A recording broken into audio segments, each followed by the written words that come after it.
नमस्कार मित्रांनो, संस्कृती चॅनलमध्ये आपणा सर्वांचं स्वागत आहे. आज आपण श्रवण करूया माघ कृष्ण एकादशी महात्म्य विजया एकादशी.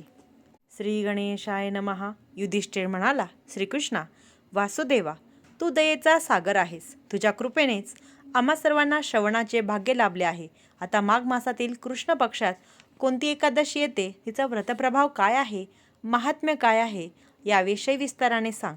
श्रीकृष्ण म्हणाला, धर्मा, या एकादशीला विजया म्हणतात. हिचे व्रत करणाऱ्याला विजय मिळतो. आता हिचे महात्म्य सांगतो. ही सर्व पापांचा नाश करणारी आहे.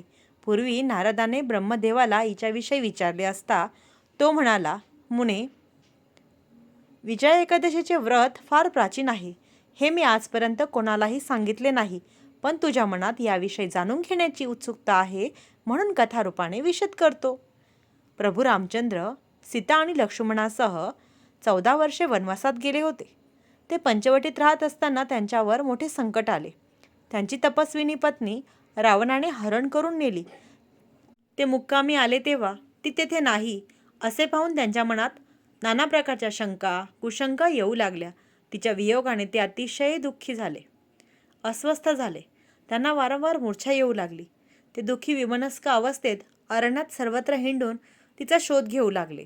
मार्गामध्ये त्यांनी जटायूला पाहिले.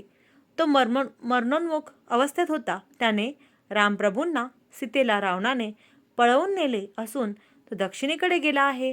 मी त्याला विरोध केला म्हणून त्याने माझी ही अवस्था केली आहे असे सांगून देह ठेवला. सीताशोधाची दिशा गवसली होती म्हणून रामप्रभू दक्षिणेकडे निघाले. त्या प्रवासात त्यांनी कबंध राक्षस मारला. पुढे सुग्रीवाची भेट होऊन त्या दोघांची मैत्री झाली. रामकार्यासाठी त्याने वानरांचे अफाट सैन्य जमविले. सीतेचा शोध घेण्यासाठी वानरवीर पृथ्वीवर सर्वत्र संचार करू लागले. रुद्रावतार मारुती उड्डाण करून लंकेला गेला. त्याने अशोकवनात असलेल्या जानकीला पाहिले. त्याने तिची भेट घेतली. तिचा विश्वास बसण्यासाठी खुणेच्या गोष्टी सांगितल्या. रामाने दिलेली अंगठी तिच्या स्वाधीन केली. त्याने अशोकवनांचा विध्वंस केला. सहस्रावधी असुरांना मारून आणि लंका दहनाचे अचाट कृत्य करून तो रामप्रभूंकडे परत आला. त्यांना सर्व वृत्तांत सांगितला. त्यानुसार चढाईचे बेत ठरले. सुग्रीवाने जमविलेली बलाढ्य वानरसेना घेऊन कपिप्रिय श्रीराम त्वरेने लंकेकडे निघाले. नद्या, पर्वत, वने ओलांडून ते दक्षिण सागराच्या तीरावर आले. तो अतिविस्तीर्ण जलाशय पाहून त्यांना मोठे आश्चर्य वाटले. ते लक्ष्मणाला म्हणाले, सौमित्रा, वरुणाचे निवासस्थान असलेला हा समुद्र अंतहीन आहे. मगर, मत्स्यादी जलचरांनी भरलेला आहे. हा सहजासहजी ओलांडता येईल असा कोणताही उपाय मला दिसत नाही. म्हणून कोणत्या पुण्याने आपले प्रयत्न मार्गी लागतील व हा जलधी तरून जाणे शक्य होईल हे तूच सांग. लक्ष्मण म्हणाला, रामा, तू पुराणपुरुष आहेस, आदिदेव आहेस. तुला अज्ञात असे काहीच नाही. तथापि तू विचारलेस म्हणून सांगतो. येथून जवळच 2 कोसावर एक बेट आहे. तेथे बकदालभ्यांचा आश्रम आहे. ते महातपस्वी ऋषी अतिशय पुरातन आहेत. त्यांनी अनेक ब्रह्मदेव पाहिले आहेत. तू त्यांची भेट घे आणि समुद्र उल्लंघून जाण्याचा उपाय विचार.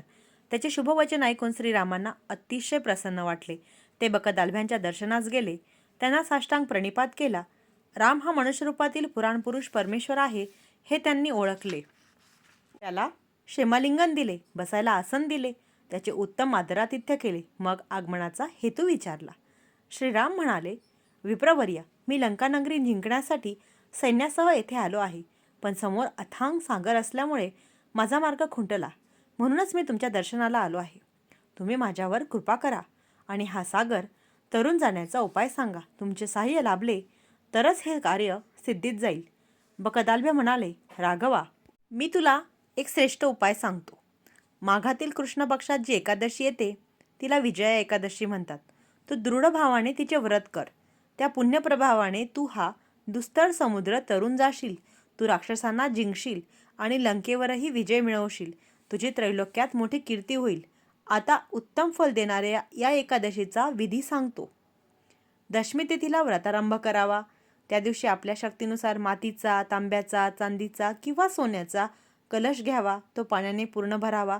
त्यात पाने घालावी. स्थंडिलावर म्हणजे शुद्ध सपाट भूमीवर सप्तधान्यांनी केलेल्या चौकोनी बैठकीवर त्याची स्थापना करावी. त्यावर जवाने भरलेले पूर्णपात्र ठेवावे. त्यावर नारायणाची सोन्याची प्रतिमा किंवा मूर्ती ठेवावी. एकादशीला सकाळी लवकर उठावे. स्नान करून शुचिर्भूत व्हावे. त्या कलशाला गंध, माला, पुष्पादिकांनी सुशोभित करावे. नारायणाचे गंध, धूप, दीप, नैवेद्याही 16 उपचारांनी मनपूर्वक पूजन करावे. डाळिंब, श्रीफळासह अन्य उपयुक्त साहित्य अर्पण करावे. भगवंताचे नामस्मरण व गुणवर्धन करावे. तो संपूर्ण दिवस कलशासन्निध राहावे. रात्री भजन, कीर्तन व जागरण करावे. द्वादशीला सूर्योदयाच्या वेळी तो कलश नदी, झरा, तलाव अशा कोणत्याही जलतीरावर न्यावा. तेथे स्वच्छ भूमीवर स्थापना करून कलशासह नारायणाची पूजा करावी. मग तो कलश भगवंताच्या मूर्तीसह वेदपारंगत ब्राह्मणाला अर्पण करावा. त्या समयी इतर महादानेही द्यावीत. रामा, तू श्रेष्ठ कपिवीरांसह या व्रताचे प्रयत्नपूर्वक आचरण कर. त्यामुळे तुला विजय मिळेल. बकतालभ्यांच्या उपदेशानुसार श्रीराम प्रभूंनी या उत्तम व्रताचे विधीपूर्वक आचरण केले. त्यामुळे ते समुद्र ओलांघून गेले. त्यांनी रावणाशी युद्ध करून त्याचा वध केला आणि विजयश्री मिळविली. धर्मा, जो मनुष्य विजया एकादशीचे व्रत करतो तो विजयी होतो. त्याला स्वर्गलोक प्राप्त होतो. म्हणून याचे सर्वांनी सद्भावाने आचरण करावे. याचे महात्म्य समस्त पातकांचा नाश करते. याचे श्रवण पठन केल्याने वाजपेय यज्ञाचे फळ मिळते.